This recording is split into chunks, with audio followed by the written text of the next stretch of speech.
he has described members as gossipers in this House. Mr. Speaker, is that a parliamentary language admissible in this House, Mr. Speaker? It's very demeaning of members. The Majority Leader act accordingly and desist from using terms that would cause so many... Honorable Speaker, unless you feel guilty, I have not named any names. I said in support of the Honorable Ruku, he has been an avid debater in this House. And it's a fact that speaks for itself. I also, if there are members who are present in the House but don't debate, and the Hansard can prove me right. And if anyone wants to challenge me, I can adduce evidence of how many times each and every one of us has been debating in this House. And those who have been very noisy without debating, I can also adduce evidence. Honorable Speaker, I was saying Honorable Ruku has also been very keen in articulating government policy, both in the House, outside the House, and even on national TV in debates, and informing the public what the government is doing, and also on his work as a legislator. Honorable Speaker, the Honorable Ms. Hanah Cheptumo, as I said, is an accomplished professional. And I know, Honorable Speaker, this lady has been welcomed to the public sector by those on social media because of an unfortunate statement that she made. Inadvertently, Honorable Speaker, I must say so. And for those who are keen on the approval hearing, we'll notice that she was basically responding to something that was prompted to her by a member of the committee.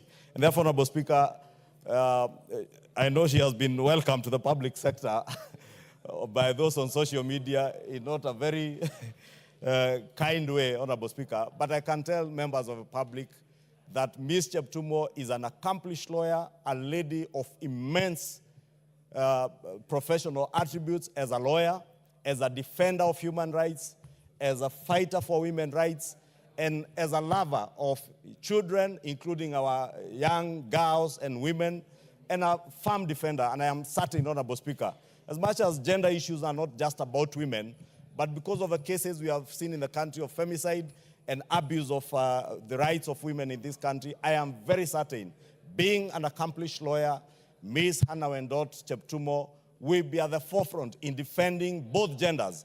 Because, Honorable Speaker, during the approval hearings, I did hear the Honorable Junet, the leader of minority, assert that indeed there are also men who suffer. And they suffer quietly.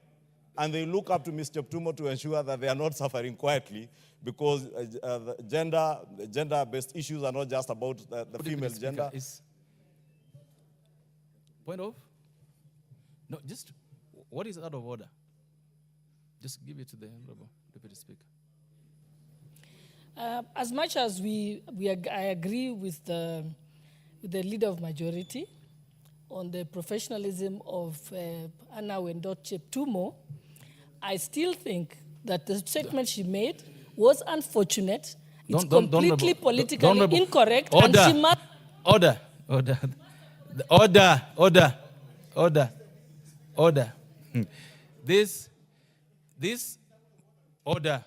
This motion is coming up for debate shortly. So anybody wants to say something about it, will say it at that time. Don't want you to proceed and finish on this. Thank you, Honorable Speaker, because I honestly didn't understand what was out of order. That is a point for debate. And I only asserted, Honorable Speaker, what transpired. And I know the Deputy Speaker, who is a member of the Appointments Committee, was away. She was not in the vetting committee. Therefore, she would understand where we are coming from on that matter. But I was asserting that this lady has what it takes to defend the rights of both genders, whether it is the male gender or the female gender. And I was asserting that the Honorable Junet did actually get that assertion from her, that gender matters are cut across both ways. Honorable Speaker, I am certain that this lady will be able to serve the Kenyan people and the Kenyan government. And Honorable Speaker, without being an apologist for her, it is only right at times to understand the context in which things are said, and someone who has not been in the space that she was in that day is likely to make such small mistakes, Honorable Speaker. When you have not less than 20 cameras on your face and you are not used to it, Honorable Speaker, people panic and may answer questions in a way that they never intended to. And that is why I said, if the Deputy Speaker was listening to me, and I'm sure even now she's not listening, I said it was inadvertent.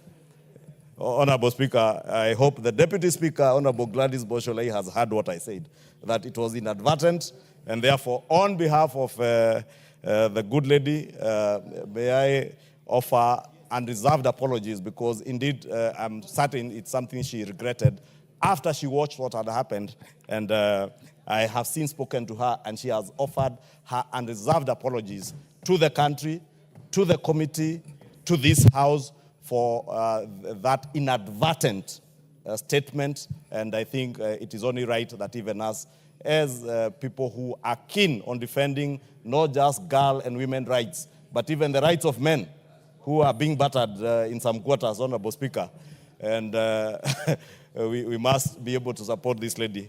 And the Honorable Roko Kiringa Joffrey. Honorable Speaker, allow me to then move. Request the Leader of Minority to second this motion in agreement, who is also a senior member of this Committee of Appointments. Honorable Speaker, urge the House to support the appointment of these two Cabinet Secretaries so that they may go forth and serve the people of Kenya. Honorable Ruku will leave this House, if approved by the House, to go and serve in the executive, Honorable Speaker. And I remember me telling him during the vetting process, the approval hearing on Monday, that we have seen in the past members who left this House, got to the executive and became very arrogant, became members of the executive who hold members of parliament with contempt. And we have told the Honorable Ruku, he will be the yardstick of the SI unit to measure whether it is customary that any member who leaves the legislature to go into the executive holds members of parliament and the people of Kenya with contempt. We do hope that he will serve with dedication, serve with the same commitment we have seen him serve the people of Mbeere North in the House and the House, both in committee and in plenary. And we wish him all the best as he goes to serve in the executive. And we want to believe that he will serve better than those who have been there. I know he's a very young person, a very young man from Mbeere North. I know there are those who are full of bile, as I said yesterday, because the Honorable Ruku is seen as a son to many of them. And they are angry that the replacement for the office of the Cabinet Secretary for Public Service is coming from Mbeere and from a young man who qualifies to be somebody's son. But let me say, Honorable Ruku is not just appointed because he comes from Mbeere. He has been appointed because of his capacity and ability to serve the people of Kenya in the position of Cabinet Secretary, just like he has served the people of Mbeere North, had confidence in electing him as their Member of Parliament. And with that, Honorable Speaker, I beg for support for these two Cabinet Secretaries, and I beg to move and request Honorable Junet to second. The Minority Leader. Honorable Speaker, I rise to second the motion for adoption of the 5th report of the Committee on Appointments on the approval hearings of nominees for appointment as Cabinet Secretaries. Honorable Speaker, I wish to briefly highlight the specific observations that the committee made in respect of each nominee. Honorable Speaker, permit me to start